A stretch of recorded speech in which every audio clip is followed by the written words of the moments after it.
season, from your perspective and hopefully his, presumably a no-brainer. Yeah, absolutely. Fantastic news that we was able to secure it nice and early. So we haven't got to faff around trying to get another goalie sort of at the last minute. But all the signs were good. I know Charlton are pleased with his progress here. We're pleased with his progress. He's done great.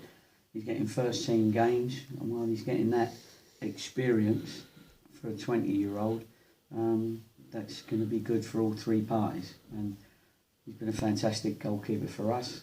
He's certainly made those match-winning saves that we all like to see, because if you've got a match-winning goal striker, then you need a match-winning goalkeeper sometimes, because at all levels they're going to have to make saves at some stage. And although he made the one mistake the last game, he doesn't make too many mistakes, and he's a solid goalkeeper. Good personality around as well for a 20-year-old. Very good personality. Is exactly my profile of a goalkeeper.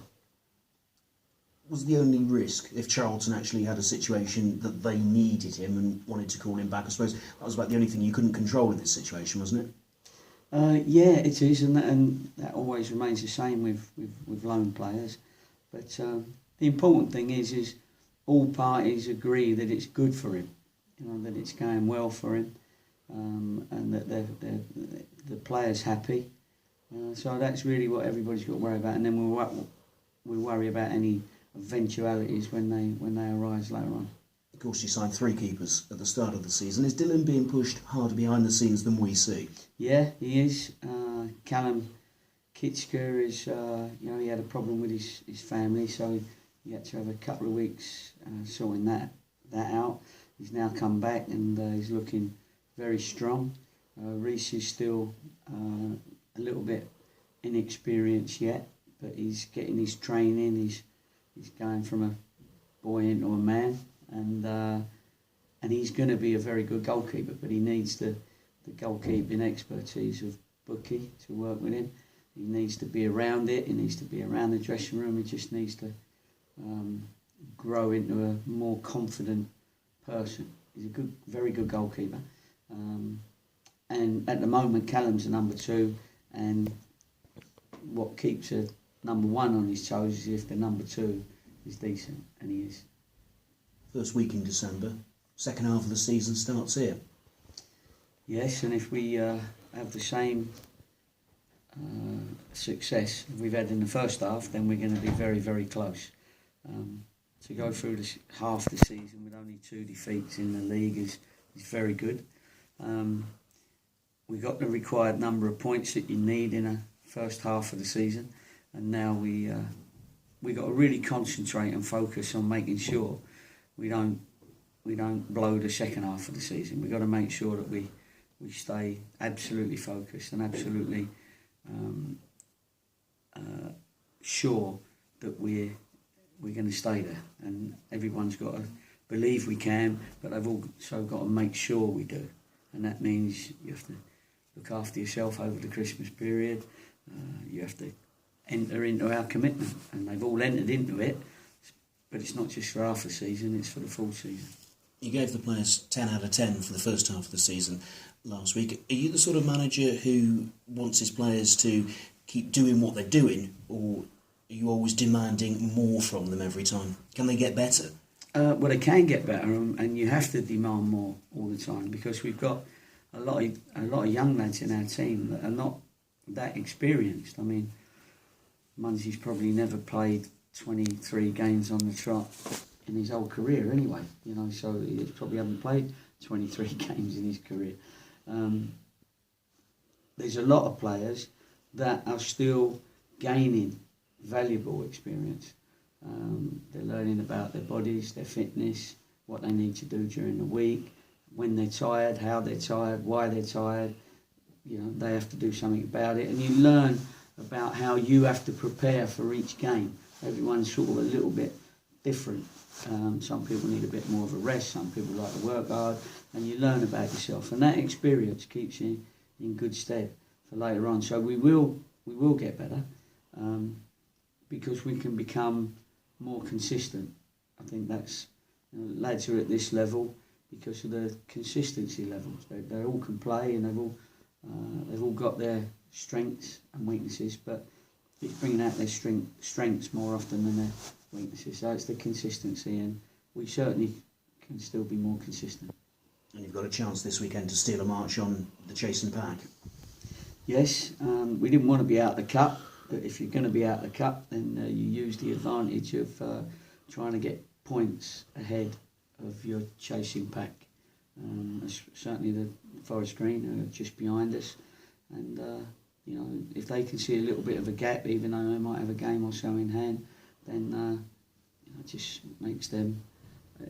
They see it as more difficult to catch us because you've still got to win that game in hand. You drew 1-1 at the Diva back in August, a long time ago now. Both teams were still unbeaten at that point. I suppose they've slipped away a little bit since then, but is that sort of that toughness to break down going to be difficult again?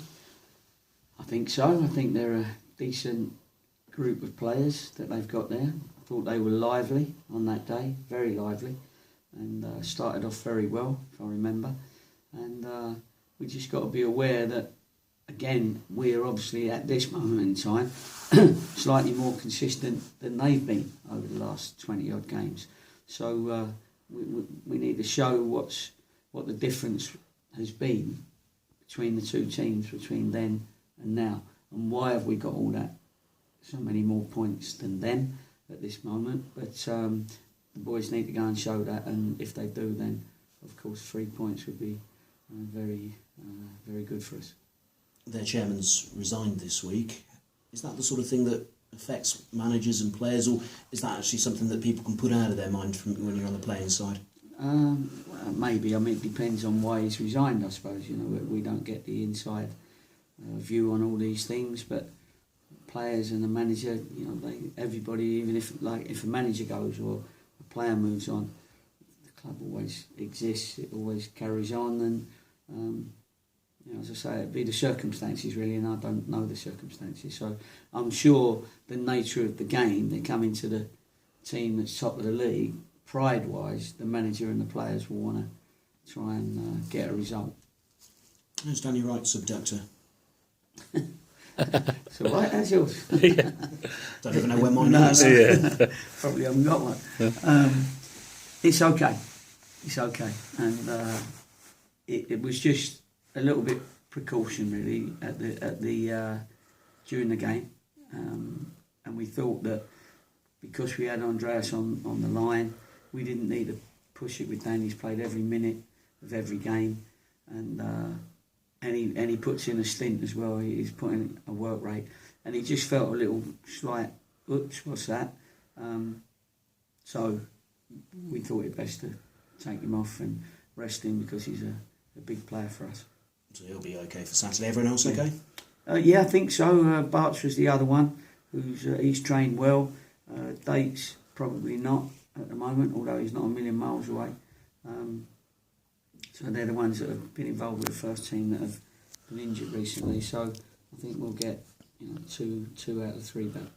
Thank you. Good luck. No problem. Gary said after last week's game that it would be important to get as many people back from the Forest Green game into the ground for Saturday. I suppose that's still the case now. Yeah, it is. I've always said you can't drag people to a football match. I mean, and then stop them at the turnstile and say you've got to pay whatever it is.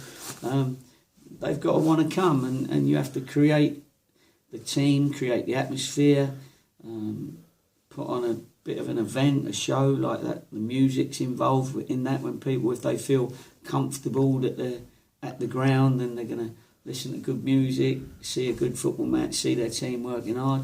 You've got to make people want to come, and after all, we're in the entertaining business. Sometimes you forget that, not you, but sometimes one forgets that, and we owe it to them. But I've been seeing some good signs that the club, I've always done it anyway, but the club now has got very much more closer to its support and the support to the club. And I know, obviously, when you're top of the league, that's a lot easier than when you're bottom of the league. But at the same time, people know and feel when the club's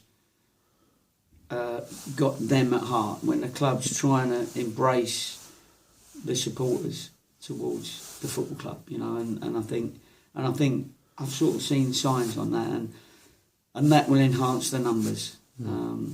We let them down a little bit against Forest Green because we didn't really show the attacking prowess that we've showed in previous games. It wasn't a classic game really, because both teams were a bit cagey. One team went long, so the other team has to go long. There wasn't a lot of, but hopefully they'll come back, as I say, and give us a chance and be part of what we're trying to achieve, and a very big part of what we're trying to achieve. Just finally, you've been a manager a long time. It's currently silly season. Not too long.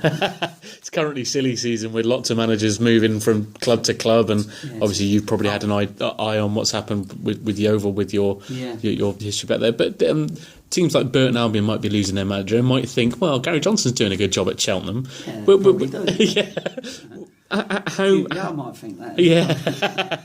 How determined are you to see this job through here, having started it? See the job through, haven't you? You know, there's no one needs to worry about sort of me moving on at this moment. You know, it's unless Man United come in for me, or unless my chairman says to me, we've had an offer, we've accepted it, go and clear off. Do you know what I mean? So because they might want the money more than me, I don't know. If in case it's a big offer, but honestly, you don't think, if you start thinking about that and you start looking at whether you're included in the odds checker list or the sack race list, not the sack race, but you know the list of prospective managers for these clubs. Now I've got past that stage now. I'm enjoying what I'm doing. I'm enjoying the lads as far as they're giving me everything, so I need to give them everything, and we've got to get this club up, and that's really my only focus. I promise you. Excellent.